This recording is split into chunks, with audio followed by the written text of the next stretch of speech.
Lovely. All right, welcome everyone. So lovely to see a lot of you here with us today, this afternoon. I know that a lot of you are dialing in from Sydney, Melbourne, Brisbane, maybe some other places as well. So welcome to our Ask Me Anything sessions today.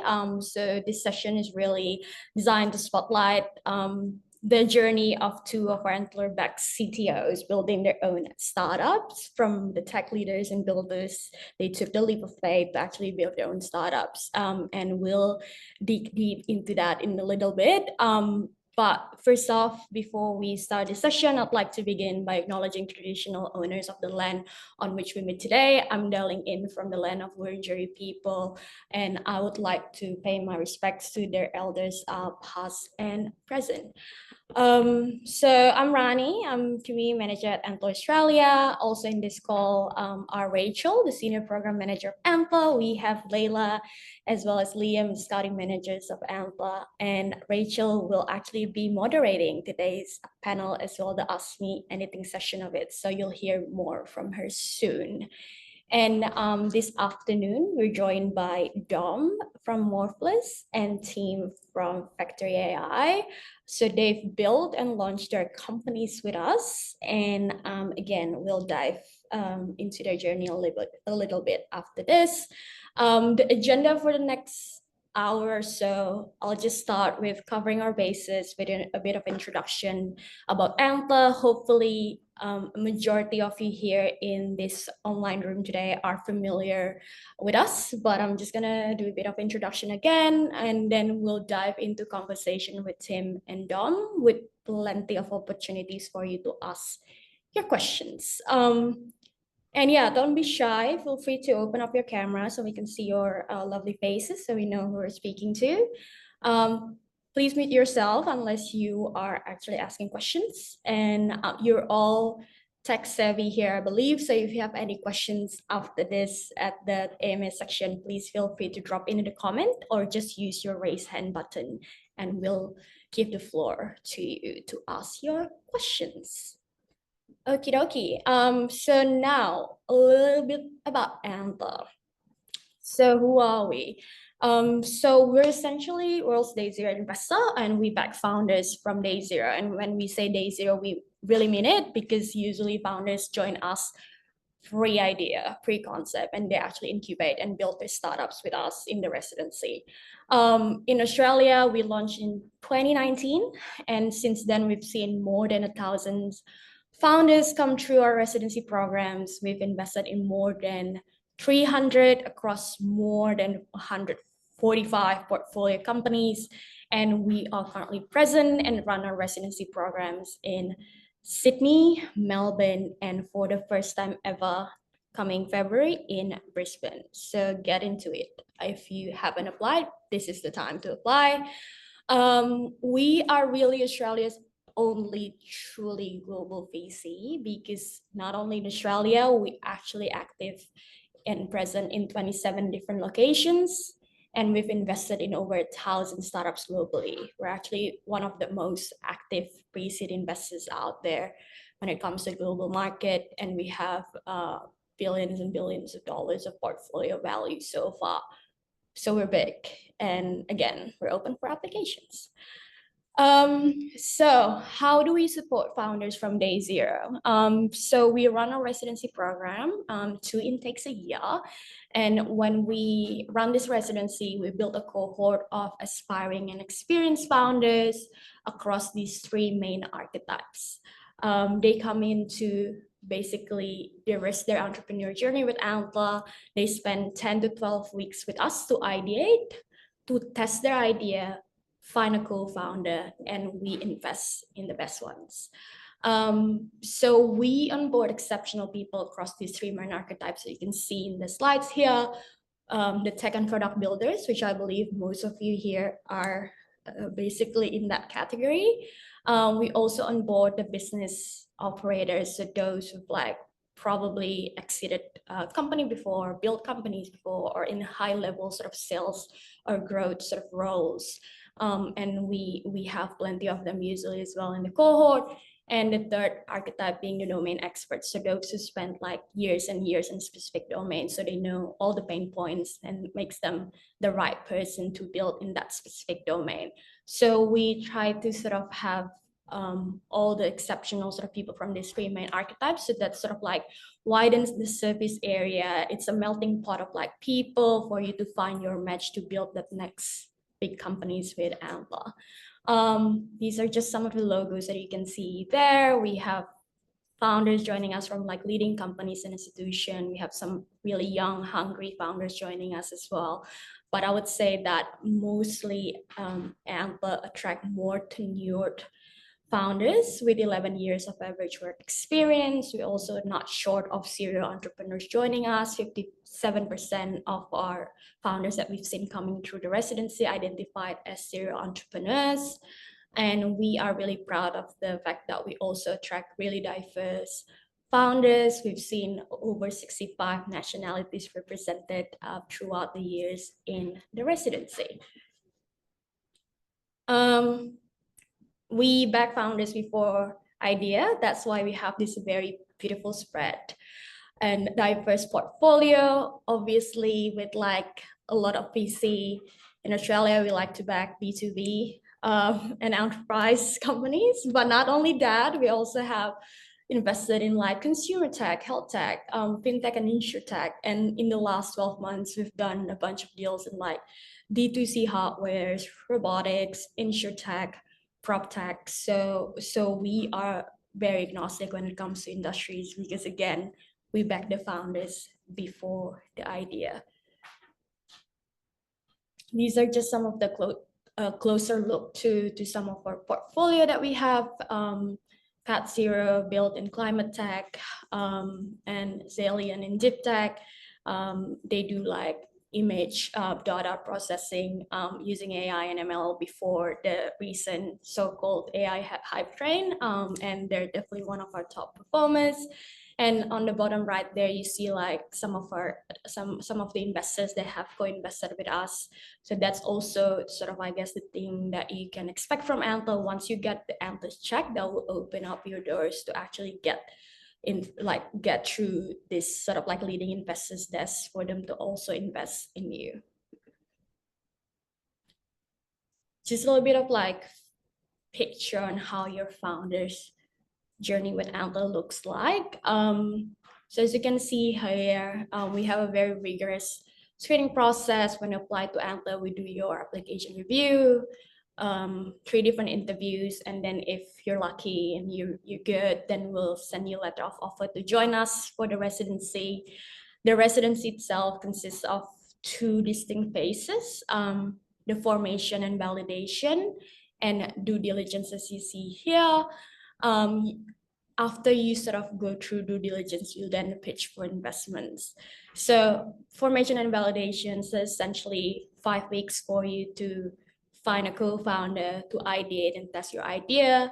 And we also basically offer a bunch of like master classes around VC 101, business building and whatnot.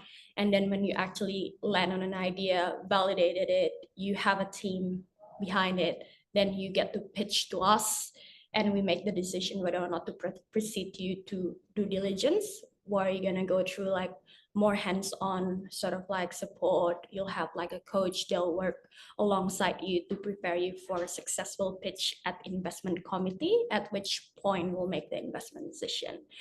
If it's a yes, it's got an investment committee in IC, then it's basically a very hands-on portfolio support, especially for your first 12 months. One of the things that we've been really proud to roll out earlier this year is our agreement of rolling capital. Basically, these guarantees that we will follow on in a portfolio company if the founder can secure at least 300K from other sophisticated investors. And this includes like angel investors and family offices, as well as obviously PCs. This is a really good leverage for you for our portfolio companies to go to that sort of potential next investors, because they got that vote of confidence from their previous and first backer already. This is something that we roll out because the data from our sort of portfolio on the global sort of side, basically we see that our portfolio companies have like 50% more likelihood for raising Series A if they manage to close at least 250K USD in the first 12 months. So we want to increase your chance of like success by having this. This is something that I think like have been a really good true game changer as well for some of our recent portfolio companies. And again, we're long-term capital partners. So we invest in you, and we'll continue investing in you throughout your company's life cycle. And this just us sort of like to visualize that we have the early stage funds locally in the different markets that we operate in, but we also have the global fund that will actually inject that capital on the later stage from pre-A to Series C. They back the winners from each local fund and get them to the next later stages of your companies. Alrighty, I think that's about it. Now, over to Rachel, who's actually gonna be moderating the conversation today. So Rach, that's the intro, the spiel about Thanks, Antler. Rani. Happy to leave it over to you to moderate the rest of it. Wonderful. Thank you, Rani. As Rani said, I'm the senior program manager here at Antler. So, alongside Rani, residency is my baby. So, if you do have any questions on that a little bit later, you're welcome to pop your hand up and ask. But very pleased to welcome you all to the best friends chat with Dom and Tim, who I've had the pleasure of working with for quite a bit of time now. So we'll just take you through a bit of an overview of their experience, their background, and those sorts of things, and then turn it over to you guys for questions. Don't be shy. I know Dom looks like he's a bit scary, but he's a big, gentle giant. So we're going to start with Dom. Can you talk me through a little bit about your experience prior to joining Antler and what made you take the jump? Yeah. So thanks, Rachel. And as much as you enjoy working with us, we loved working with you. You make Correct. the whole process fantastic. And I'm sure Tim will agree. If you join, make sure you make friends with Rachel because she's awesome. Checks in the mail. Thanks, Dom. So yeah, my background, I'm a tech guy. I started off, out of uni coding. After a little while, I moved into management, and started leading teams. But I remember the very first time when I had a development, like a career discussion with my manager when I first started working, I told him straight away, within 5 years, I want to start my own business, right? And the problem is that once you get into the corporate world, you start to put on those golden handcuffs, and you're in what I call a comfortable jail, right? You got your check in the mail every week or month or however often they pay you. And it gets really comfortable, you start to get a mortgage, you might, start a family or whatever. And then the whole idea of starting your own business kind of flies out the door. So anyway, I continued down the path of, the corporate world. I had 17 years of leading teams. I was CTO for another company. I was most recently, my last adult job, I was a tech director. I had a team of 100 people, looking at large budgets and all that sort of stuff. And I kind of got to the point where I really wanted to start my own thing. I've always wanted to do it, and I finally took the plunge, and we started Morphless, which was awesome. And I'll switch to you in a second, Tim. But on that, then, would you mind introducing Morphless, including how you got the name? Yeah, great. So Morphless, well, the problem that we solve is cloud computing is growing 24% year on year, right? Everyone's moving their infrastructure to cloud. AWS is the biggest public cloud provider in the world. And Tim's from ex AWS, so he was very helpful with us early on in validating some of our ideas. But with all that, Amazon is making a ton of money, and people are starting to get bill shock, and people are starting to realizing how expensive it is to run in the public cloud, and they want to save money. And that's where we come in. So we help companies save on their AWS bills. And the cool thing is we do it automatically. So you don't actually have to do any work. We do that without disrupting your engineering teams. And we also do it in a way where traditionally, I don't know how many people are familiar with discount instruments in AWS, you have to commit to 1 or 3 years to get 30% or 55% discounts on your bills. And committing to 3 years, that's a long time. What we also allow you to do is basically throw those commitments out the window, and you can actually you don't have to commit to that long anywhere near that as long. So we basically save people money. We lower their commitments. It's kind of a win-win situation. We basically go in a sales pitch and say, would you like to save $100,000? Yes or no? And that's our sales pitch. And most people say yes. So it's really good. I've actually got, just to make it a little bit clearer, I'm just going to do some shameless promotion. Please. I've just popped in the chat a note from our CEO, my co-founder Ian, from last week. Just one of our clients who the kind of results that they've seen. So that's kind of what we do. Humble brag. Would you say, Dom, that you're helping people do more for less? Yes, exactly. So that's how it came up. We were struggling to work out a name for the company, and we were, I have a Croatian background, so I was trying to use Croatian words and all this other, and it just none of it worked. And then we kind of said morphless because you get more cloud for less, and so that's how the name was born. So more creative than Factory AI. Tim, would you mind giving us a bit of an overview of your background? What kind of prompted you to come and join us, and what you and JP are building? Yeah, absolutely. Thanks, Rachel. And thanks to the Antler team for inviting me back. And no, it's nice to be part of the Antler family. That's what it really feels like. Lots of love. That's it. Essentially, once you become a portfolio company, you get to meet amazing founders like Dom. You get to work with amazing people like Rachel, and so this program, right?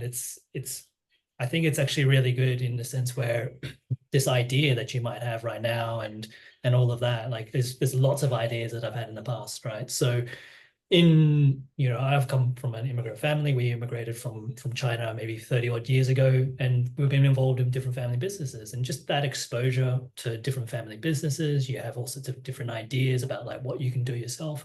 That's kind of where I've gotten the kind of that entrepreneurial bug a little bit. I was fortunate enough to spend a decade in UK and Europe, where if you're a techie like me, I like to think about this model as like an explore and exploit. So I spent 10 years kind of really exploring lots of different cultures, different countries, learning and working with lots of different people from all over Europe, US, Africa, Middle East, right? It was just an awesome experience, right? And really you get to a point where you come back to your roots, right? And the family businesses, and you think about, well, what can I do that's different? And really, this is really where the idea of Factory AI came about. So the problem we solve is essentially we use sensors, operation data, and machine learning to predict when machines will fail. And so we save manufacturers hundreds of thousands to millions of dollars every year. That's the one-liner of what we do at Factory AI. In terms of our latest traction, yesterday we had our first customer and prospect event, which was really cool. Basically, we had a couple of customers who basically pitched and sold Factory AI to our prospects. So couldn't have hoped for anything better. We didn't actually have to say anything. We didn't prompt them. We didn't pay them anything. They're just happy customers using our product, talking to prospects, right? Talking about this new way of doing maintenance, that they're all excited about. That's awesome. It's kind of like what we're doing here with you guys, right? Yeah, I guess so. I'd like to talk a little bit about the switch from being a corporate technologist leading teams, and then going back to the tools. Dom, how was that sort of experience for you? And are there other skills that you felt you had to draw upon to, get into founder mode? Yeah. So I had been fairly hands off before I kind of came on to Antler. But before that, I was always dabbling with things, and I was a co-author on a book, and I had built something called the Likeable Engine, which was before social networks were big. We kind of mined the social networks and tracked how articles across the world tracking over time. Anyway, the details aren't important, but I've always tried to stay hands-on, and that is important. Once you kind of move into founder mode, you and your co-founder are going to be doing everything. Like, it's not like you've got a team, you know, unless you raise a bunch more capital, and that doesn't happen, you know, straight away. You are going to be doing the work hands-on. So I was lucky enough that I had stayed a little bit technical, but I definitely got back into the swing of things and had to learn a lot of new stuff. But that was fun. I enjoyed it. Like, I've always loved coding. You'll definitely be doing some of it, but then again, you know, as the company grows, you know, I have some of those other skills that I can draw on as well. How about you, Tim? Yeah, like Dom, right? It's always just being playing, and I think that's the thing that I've really enjoyed about everything that I've done to this date, right? It's really felt like what maybe some people think is boring. Like, I've just really enjoyed it as something that's playful, building software. You know, as much as it doesn't work, as much as it doesn't sell or whatever, right? It's just be, you know, just treating it like a big playground. And, you know, fortunately, like Dom mentioned, I worked at AWS, right? Like, that's probably one of the biggest playgrounds you get to play around in, right? Like, imagine just having unlimited cloud experience to build stuff. But like you mentioned, those golden handcuffs, right? They're deep, right? Like, so the kind of, I think the turning point, or really like the thought around like what I really wanted to do with my life, it was kind of like, you think about like the impact that you have at AWS versus the impact of building your own company. And that was kind of like the impetus of really moving towards like this, you're moving out of this corporate job, right? And, you know, amazing company like AWS totally would, you know, maybe if there is a certain point in the future that, you know, that changes, you know, everything goes pear-shaped and end up going there. You know, I think that's also still a terrific place to work, right? But yeah, I think, you know, maybe, I guess the kind of thing to staying relevant, it helps to have maybe like this maybe the using the model again of explore and exploit, right? Like, so maybe towards the end of my corporate career, it was maybe 80% being exploited as an employee, but 20% you get to explore and play and have fun and just build new tech. I mean, maybe one of the most fun things was like a few years ago, AWS released a really reinforcement learning service called Deep Racer, right? And we were just given full autonomy to go and do stuff. And, you know, there I trained models. We competed against each other internally in AWS. We competed with our customers. It's a lot of fun, right? To learn about like a really important piece of technology. So I think that's the key for me, right? It's just keeping it playful. Yeah. Awesome. Rani, I apologize in advance. I'm going to go rogue. So on your beautiful questions, let's head into residency. I'd love to hear a little bit. Well, one, Tim, when you went through, two, Dom, when you went through, but also the experience. What were the highlights of it outside of me, obviously? And what were, I guess, some of the things coming in that perhaps surprised you about the experience? Dom, I'm going to go with you. Yeah. So I didn't quite know what to expect. I was very skeptical when I was first kind of having the discussions about joining the program. I spoke to my wife, and because I had already started another business before joining Antler, which I ultimately scrapped because I joined Antler and found a better business, which is Morphless.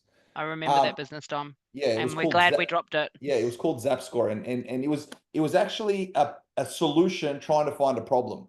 And by going through the Antler program is when I actually realized that was just not going to be a business that's going to, you know, be sustainable or make much of a difference in the world. And so I actually came into the Antler program with an idea, and so did Ian, my co-founder. We both came in with different ideas. We came to the program, realized we're both scrapping them, and we're starting Morphless. And I guess that was the really interesting thing about the program. You know, I've kind of run teams, I've run budgets, and I think I kind of understand how to run a business and all of that. But when I came in, the program really helped me focus my attention on the problem space, which in our case is costs in AWS. And you know, I thought I could do that, but really I needed the program to help me, and then also to find my co-founder. Ian is a brilliant guy. You know, I'm on the technical side, he's on the sales side, but he's actually quite technical as well. He has a Bachelor of Engineering degree. You know, he's no slouch. So you know, I think that was one of the major benefits of the Antler program, finding Ian and my co-founder to be able to start Morphless. That was great. Yeah, I think that's definitely something that we do that surprises people a lot, because obviously, you know, people are coming in with, you know, something that they've got tinkering in the background and things like that. And so that willingness to be like, actually, no, this isn't a fit, and then go back to the drawing board, is something that we definitely look for in our like top performers. On that, Tim, so, you know, I'd love to hear a little bit more about your residency experience, but I remember you and JP like pitched something else initially, right? Yeah, we pitched one of JP's idea, which was a sales software, which is probably not surprised because like there's hundreds of those every cohort, right? Mhm. But yeah, given the kind of competitive space, and I guess yeah, so JP, my co-founder, he's got a sales and marketing background, ex-Salesforce, brilliant enterprise salesperson. So but also just a really good human, right? So we met on day one. We got along really well, but you know, we were just kind of like toying with different ideas until we kind of settled on Factory AI. I think the experience really helped us. The the way that we see it is it's very similar, explore and exploit, right? So this double diamond kind of method. So you kind of explore lots of different ideas, and then you kind of start to hone in and you kind of exploit and you kind of dive deeper in a lot of these ideas. And then you got to go back. So after so there's the two phases. I don't know if these guys know much about like the two parts of the program just yet. So the idea validation and the due diligence side. So the due diligence side is after you've kind of you're halfway through this program, you go through and essentially you're looking at this next 5-6 weeks of really kind of diving deep and kind of building some early traction, right? So for us, it was kind of exploiting this idea again and exploring the space a little bit more. So we didn't actually build anything, which was a surprise. I thought we had to go and build in this program. Fortunately, like for us, but that was something our coach, which is another thing that you get in the program, a business coach who is essentially an investor, ex-builder. You know, we had an awesome coach, Matt Brown. I think team of Morphless also, Dom also had Matt as well. Yeah, Matt so was great. yeah, there's a lot of things that kind of surprised me about that. One of the things that I came in with like maybe a few ideas, I had them all kind of written down, but just being prepared to just tear them all up and kind of throw them all out and start again, right? Like you have a lot of assumptions, biases, and it's being able to like just, you know, remove all of those and start from scratch again. Go through the motions of doing that customer discovery and interviews and all that thing.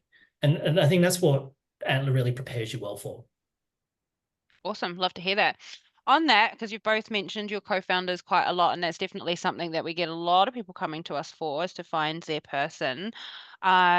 Dom, I'd like to hear from you about your sort of like how you and Ian kind of evaluated yourself like as a good match. You know, if this all like, well, obviously it's worked out, but you guys are now kind of locked in for the next sort of 5 to 10 years. It's not an easy decision to make. So would you mind sort of sharing a little bit about how you guys kind of evaluated that, the kind of conversations that you were having, design sprint challenge, like exercises and those sorts of things? Yeah. And I'll go a little bit even further. It's not just your co-founder, but it's guys like Tim and his co-founder JP. Like we throw like they've been great and helpful to us. We've you know shared information, and so it's not just your co-founder, but it's the whole ecosystem, which is great. But on the co-founder side, Ian and I actually met. I think it was a week and a half before the program started, and there was like a drinks, you know, just get to know each other. Yep. And I remember him, you know, he was in typical sales mode, and he was trying to sell this idea that he came in with, which was a family office management software, like for high net worth individuals. That's And I was right. just Yeah, thinking yeah, to yeah. myself, mate, that's a dumb idea. No one's gonna do All right, that. Zap score. Yeah. Well, exactly. I was exactly the same. I wasn't trying to sell it at the time. So we met, but I kind of got to see like how he worked with people, and I really liked, he was working in the room. He was a great relationship person. That's Yep. something I struggle with, even though like, I'm doing a lot of talking now, and I'm actually an introvert. And I don't really like talking to people. I'd rather let someone else do that. And that's obviously something I was looking for. And so as the program kind of went on, I got to know Ian a little bit, and we started talking about this Morphless idea. And then the one thing that Morphless I think does really, really well is they get you to fill out something called the 50 questions. And the 50 questions is a whole bunch of questions about basically aligning on your expectations, because conflict happens when people don't align on their expectations, right? So one person's thinking here, one person's thinking here, and then you're going to fight with each other. The 50 questions are things like, how long do you want to stay in this, right? When do you want to exit? What do you value? How much time are you going to put into this? Like, what hours are you going to do? What are your personal financial needs that you need to be able to sustain yourself? So questions like that are quite personal, that you really need to have a conversation with your co-founder about. And obviously Ian and I had those conversations, I think that was really valuable thing to do. And here we are today. Amazing. Totally unprompted on the 50 co-founder questions. Thanks, Dom. Tim, you and JP were kind of like the love story that everyone wanted to be, because you did meet on day one. Everyone was just waiting for it to happen. So how did you guys then move from, like, obviously initial, like, I like you, you like me, I think we're going to work well together, like similar to what Dom was saying around those like harder conversations and stuff. How did you make sure this was, we're actually going to work together really, really well, and how did you kind of test that out? Yeah, I think early on, right? Like we're still really open, but like committed, if that makes sense. And in the sense where like it's like part of like a dating game, right? It's a little bit funny kind of like thinking back to it, right? Yeah. You have to be willing to put a little bit of skin in the game early on and just go with different ideas and see how well you work with each other. That's one element, right? But being able to, I think, just outside of work, right? Like we get along, our families get along. It's a lot more to it, especially when Yeah. you start building a company with each other. And so having a lot of synergies. So, JB's big on sport, triathlons, being active. He's got young kids. I've got young kids. I did a lot of cycling. I did a lot of like outdoor sport as well. It kind of helps build a lot of these kind of synergies that I mentioned. So it's helpful, like especially like not only can you empathize, like when one of us have to go off and look after the kids, when one of them's sick and makes all three of them sick, all that kind of thing, right? Like yes, building the business is important, right? But your family is much more important, right? 100%. So just having that understanding from your partner, your business partner, that is, right, is key, right? And that's what really made me feel comfortable working with JP, knowing that he didn't question when I had to go off and just go pick up my kids early, right? So things like that make a huge difference. Yeah, I love that. So Tim, for the audience's knowledge, so Tim very kindly ran some content for us on product roadmap. And one of the things that kind of came out of that one and some of the other portfolio-led content that we ran is about sharing the F-ups. And I would love to hear from both of you as first-time founders.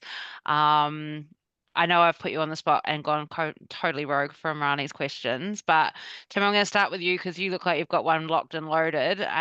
What's probably one of the biggest F-ups you guys have had since receiving funding from us and like really building Factory AI? Yeah.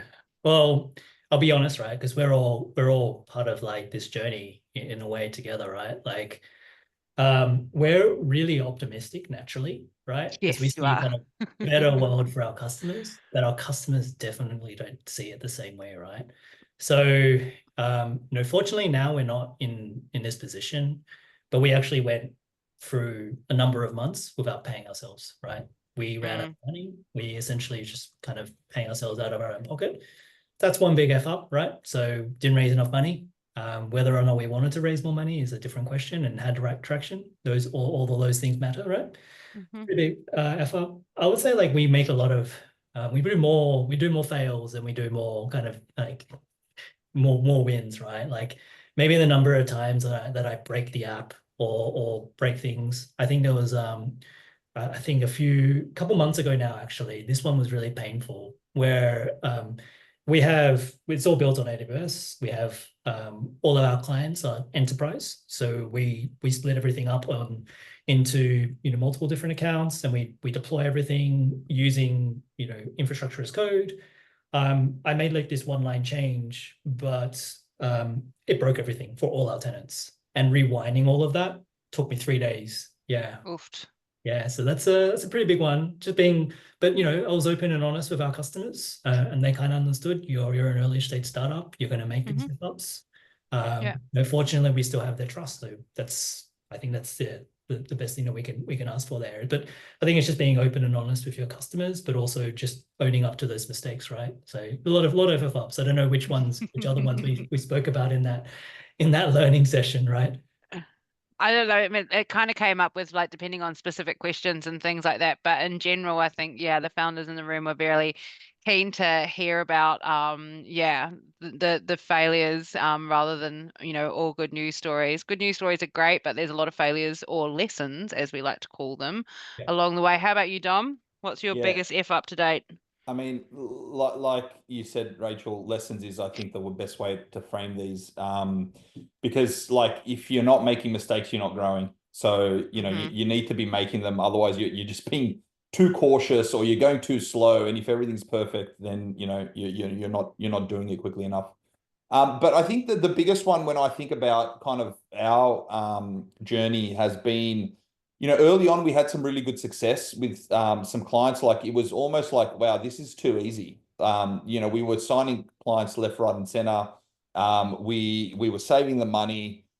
We were bringing on revenue, and it was like, yep, we're done, right? And so what we started doing was we started looking, okay, well, we've got this down pat. What's next? What are the other parts of our product suite that we want to expand to? And so we originally focused on AWS. That was kind of our start. They're the biggest cloud provider in the world.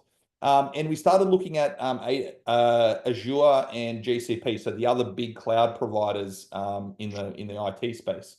And what we found and what kind of happened was we found that we basically bit off a bit more than what we could chew. We do have capabilities in those platforms, but we just went too much too early, and we removed our focus from making a kick-ass core product on AWS to kind of doing a little bit everywhere, and then not doing great anywhere. And so it took us several months to figure out that we were being a little bit too fragmented in what we were trying to do, and then we kind of came to the conclusion. It probably took us, I'd say, 3, 4, 5 months to kind of realize, look, this is not going the direction we need to. So that was a pretty major stuff up, and kind of cost us a lot. I know, Tim, you said, you had 3 days worth of downtime. We probably had 3 to 4 months worth of business downtime, kind of with that decision. And so we brought it back to focusing on what we're really good at in our core, which is AWS. Made that a kick-ass product, and then go back to, once we're really happy with it and customers are satisfied, which I don't know that we have any customers that are not satisfied with saving money. So that was the big, I think, mistake for us, is to try and do too many things at once. Yep. And kind of needing to bring it back into kind of a focused point. That's a really good one. Just on that, Tim, for you guys had a slight hiccup recently that ended up being a great thing with the stopping of the sensors that you were using. Do you mind sharing a little bit about on that? Yeah, so it's funny. So AWS have essentially a competitor product to what we build. They decided to discontinue that because AWS, they love selling things that Morphless are trying to save their customers on: storage, compute, networking, right? That's all their growth services. So your machine learning services, your compute services that run all of those, right? So this service that they're essentially, this predictive maintenance service, wasn't growing as fast as the other ones. They decided to discontinue it. But as part of that discontinuation, they did say, hey, look, go to our partners, of which we are an AWS partner. So Factory has an AWS partner, and look at them, look at their offering. So that was free marketing from us from the biggest cloud provider in the world, right? So and I guess good. a big vote of confidence, right? Yeah, so But good. All right, I'm going to just wrap up with one final thing because I do want to turn it over to questions. From both of you, we'll stick with Tim. For anyone that's sort of sitting on the fence or, what sort of advice would you give anyone in the room about, building a business? Not necessarily with Antler. Antler's the best place to do it for sure, but, about building a business and making a start. yeah, I think the things that I would think about is, I think people will give you, are happy to give you advice, right? But knowing who to listen to is really important. I think listen to the people who have been in your shoes or one or two steps in front of you. That's important because everyone will have a view or an idea about your business. Like our customers always say, oh, go sell to these people, right? But they haven't actually gone and sold to them, right? So they don't actually know what's involved with that.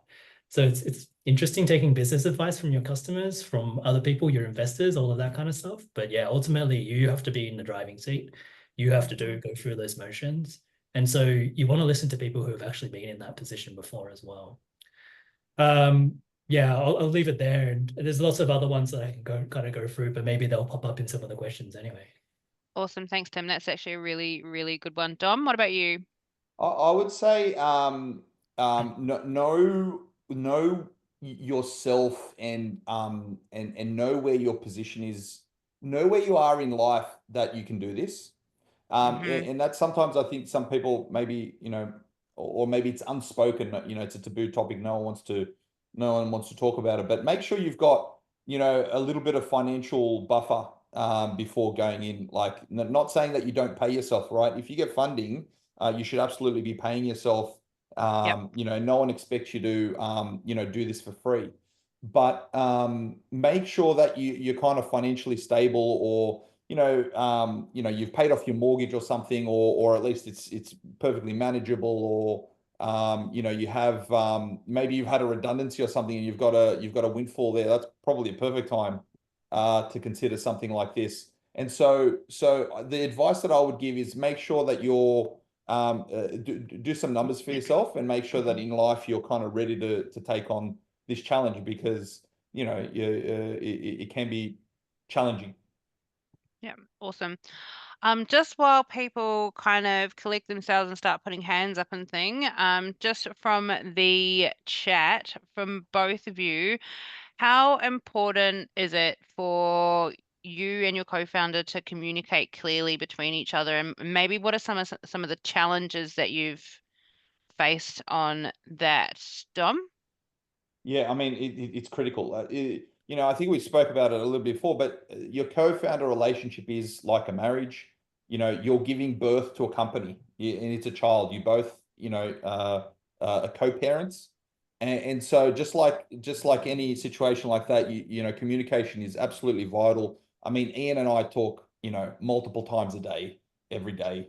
We're and one of the things that actually Ian does really well, which I think helps us so much, is he has a good way of jumping, like focusing on the day-to-day tactical, but he'll sometimes draw both of us out and think about the strategic view. Okay, what are we thinking about for the next 3 to 6 months, right? And it's really easy to kind of stop thinking about that because you're on the day-to-day. But we've also had our arguments, right? Like it's you're not always going to agree on absolutely everything all the time. And you need to make sure that you have a forum and you can discuss those things in a respectful way. But be passionate about your position and what you want to do. Don't step away, but make sure that you're both voicing concerns or things that you want to do, because if you're not, then you're just building up resentment or lack of communication, just not a good thing. So it's Yeah, vital. agreed. How about you guys, Tim and JP? Like, I can't imagine you guys having arguments, but I'm assuming it's happened. Yeah, of course we have arguments. I think actually JP helps me stay more sane than than anything else, right? I probably would have, yeah. Dom started this journey with a full head of hair, right? I would have. An Look afro, like full you. afro, yeah. Afro, yeah.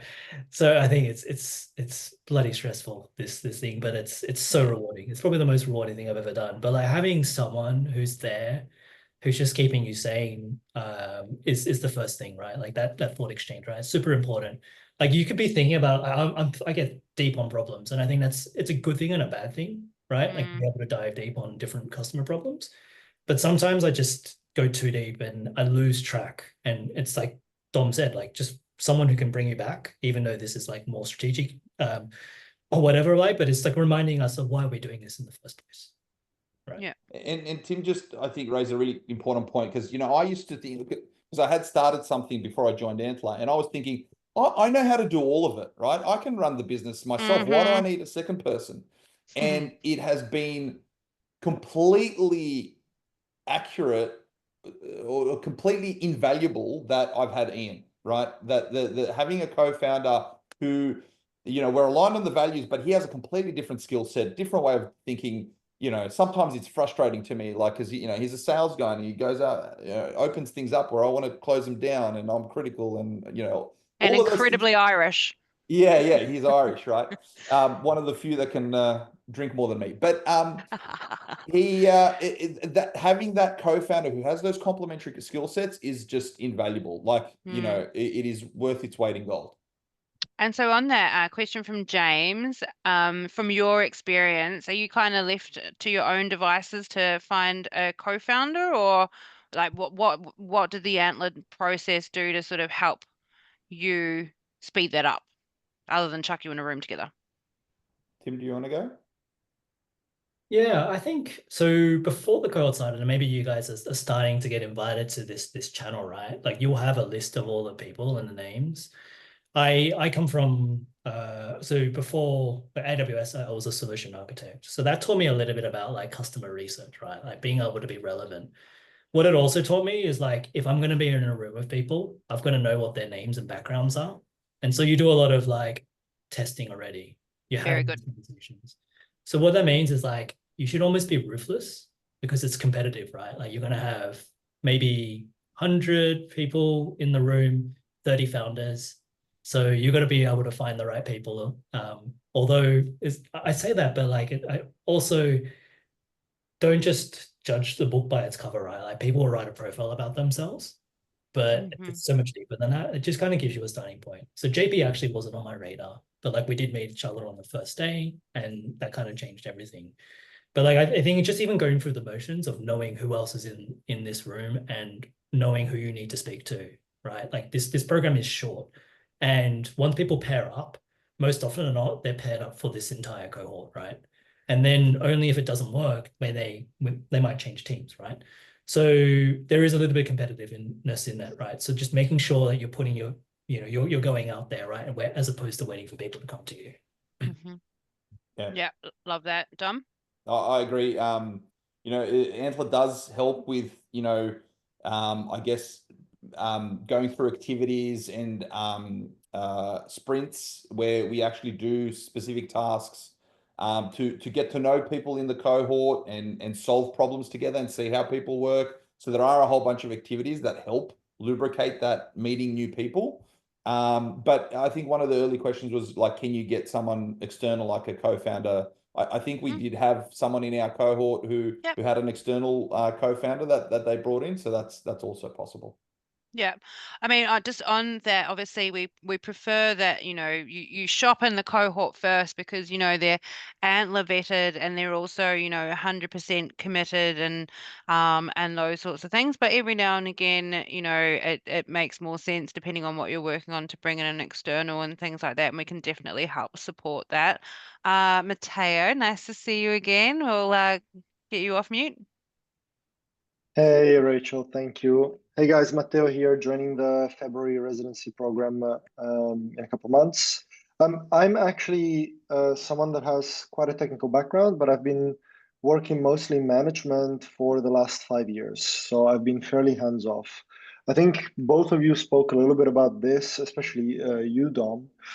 You spoke about the learning curve that you had to be hands-on once you switched into founder mode. How was the learning curve? Like, how much time did it take you? And especially, how did it slow down your time to market of your first product? Especially when you're a co-founder, you know, as a developer, you're skilled in one technology, but as a co-founder, you need to be very much of a generalist. How did that go for both of you? Yeah, I mean, I might answer that. It's certainly challenging because, you know, I think in our industry we all know imposter syndrome, right? And you know, you go into this Antler cohort and you're the technical co-founder, and so the expectation is, yeah, you're going to be able to build it, right? And that is real, and you need to, I think, be kind to yourself that you don't know everything, and you know you need to and communicate with your co-founder about what you do know, what you don't know, and work on that together. In terms of my ramp up, so I kind of finished my corporate job where I was completely hands off for 10 years probably. But I did have kind of 6 months before I joined Antler where I was doing my own business and I was just experimenting and doing my own stuff. And so I would suggest that's probably the best way. Like if you haven't been on the tools for a little while, just go and start doing some project, do some tutorials. I've got kids and one of them is super interested in coding and he's been doing, one of the courses and I've kind of been doing it with them and helping them. But the tutorials seem like they're trivial, but they're very helpful. It helps you ground yourself back in kind of the tools.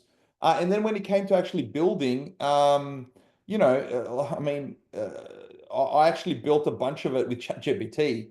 That has been, I would not have been able to build a lot of what we've built without, the modern AI tooling. And obviously Copilot and, I'm looking at Cursor at the moment as well, but, particularly on different languages. But you can do it. Like if you knew how to code at least, and you were comfortable code, don't feel that, I have been off the tools for 5 years and I can't do it. That's just the little head inside that's telling you that you can't do it, and you just need to get in and just go. Correct. Don't try to be perfect. That's the other thing, right? And that's where Ian keeps me in check. You don't have to build everything perfect. Not all of the code that I've written is 100% tested. I have decent test coverage, but and we have, like Tim mentioned, everything's infrastructure as code, and you try and use all the, modern development techniques that you can. But if you get stuck on something, don't dwell on it. Just move on if it's not critical. Isn't there that saying that if your MVP is pretty and functional, you've waited too long? Oh man, the first thing that we showed to a customer, like I think back on it, and the customer gave us the same feedback, said like, this looks really plain, and like, but they connected up to us and we got some data, and it was super valuable for us because it gave us a data set to work with and evolve the product. So yeah, just move fast. All right, I'm just going to go to Alicia's in the chat. Dom, you've said that both you and Ian are technical. She's always sort of thought of having an equally or maybe more technical co-founder. Given this, would you recommend being partnered with another technical co-founder if one of you has that commercial experience, so that they're able to get a bit more hands-on when, the techie is building out the MVP?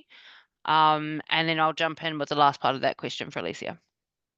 Yeah, so my recommendation would be yes, as long as you're very confident that that person can take on the commercial side of things and be the CEO, be the sales, be the marketing, all of that side of things. Like those are really important functions that I think a lot of technical people, myself included, underestimate, what there is to do from a go-to-market strategy, right? You build your product, then you've got to go and sell it and speak to people. And I've learned so much from Ian around sales and how to speak to people and how to do cold calling and all that sort of stuff, that I would not have known. And I've got some really good technical friends who I think I'd love to start a business with, but and they kind of have commercial side of things as well. And I thought I did too. So you just have to be really careful that they are really going to cover all of those non-technical side of things. If that's the case, then great, Yeah. you've got someone who's really good at that. But otherwise, I think it's probably a good idea to have a non-technical person. Yeah, love that. And I think it's also dependent on the business that you're building as well, and how much in-depth knowledge your commercial counterpart needs to actually have in order to, depending on who they're selling to, Yeah. as well. And so just Alicia, just on, can you join the program with someone? Absolutely, not a problem. Pop them through the application process, and we do have teams join occasionally. So we absolutely are open to that as well. So hope that is helpful. I am conscious of time, but we are probably going to run over because there's some good questions in here. Tim, how do you balance finding a product that the market needs versus what you want to build? That's definitely something that we see happen all the time. Similar to Dom's like solution looking for a problem. Yeah. I think I almost see it as well, we've gone through this maybe before in one of our other talks as well, but like it's the problem found the market fit. It's the intersection of that, right? So you need to find a big and hairy enough program. Hey, who's that, Ronnie? That biscuit. Yeah. So you need to find a big enough problem that is kind of venture scale and backable enough. That's the market, right? And then like, how do you fit in that equation? Like, why are you the person that's going to solve this? And so like this, I always think back to the Paul Graham essay of how to do things that you love, right? And so maybe like this whole thing, like when you grow up and you're like really passionate about things that other people find really boring, right? Those are really good ideas, right? Like you're passionate about something that someone else is just like, I don't know, I don't care, whatever, right? But it's a big problem, right? Those are like really good things to kind of like think about and kind of work on. But ultimately, like what needs to happen is like, and Justin, maybe have a look up and I can put a link into the chat after this as well, is Brian Balfour's. So he's the CEO of Reforged. He was the ex-VP of, I think it was HubSpot. I want to double check that. Sure. But he has this framework called the 4 fits. Essentially, it talks about channel market fit, product market fit, like and problem market fit, all these other things, right? So kind of like these 4 things you need to have a think about around the problem.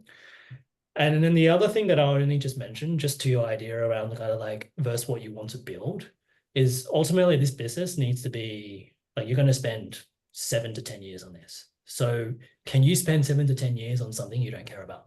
Is the question. That is very fair. Just again, conscious of time, we are at it. Just one last question, I guess, from Josh. Has the emergence of all the sort of Gen AI tools changed the way startups approach Antler, giving guidance? I'm not too sure I understand what you mean by that. Josh, do you want to pop off mute and flesh that out for me?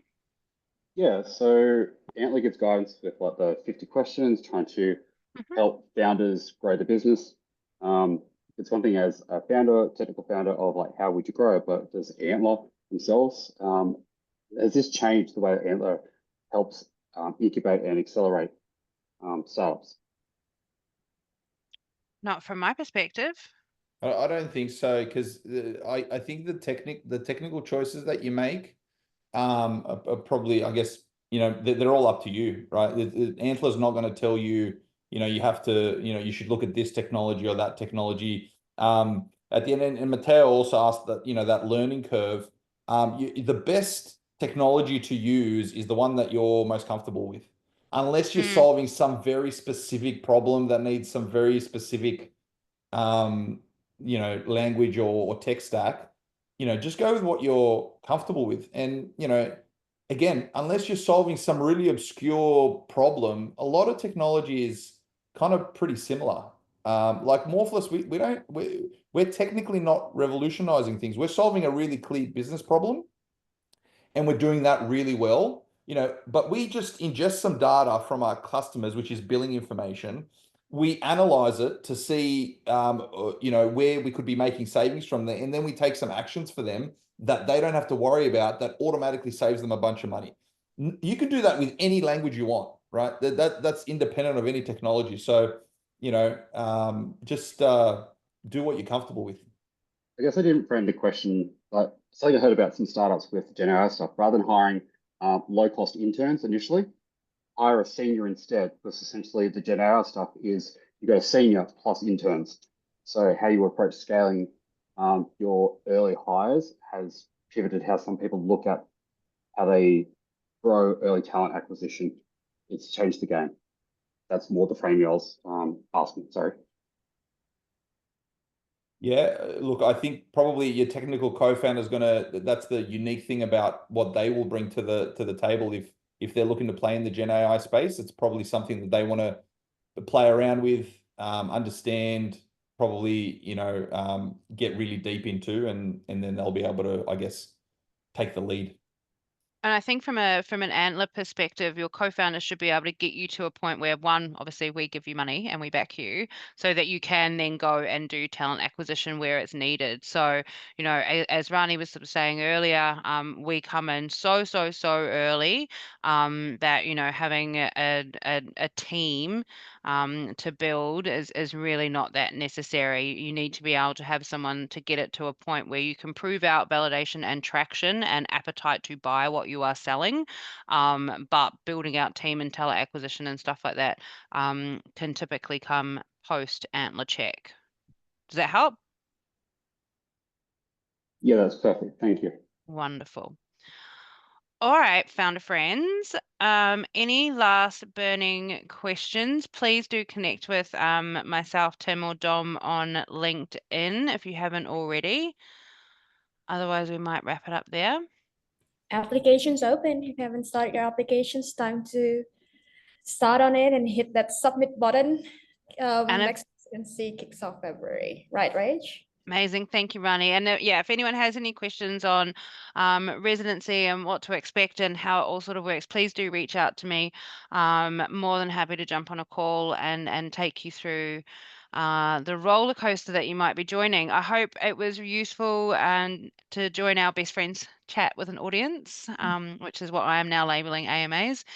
Tim and Dom, thank you so much for your time. Really do appreciate all the time that you do spend giving back to, Antler and our new prospective founders. So much love to you both. With that, thank you very much for having us. Yeah, thank you. Always a pleasure. bye, friends. I'm going to close it. Thank you. See you.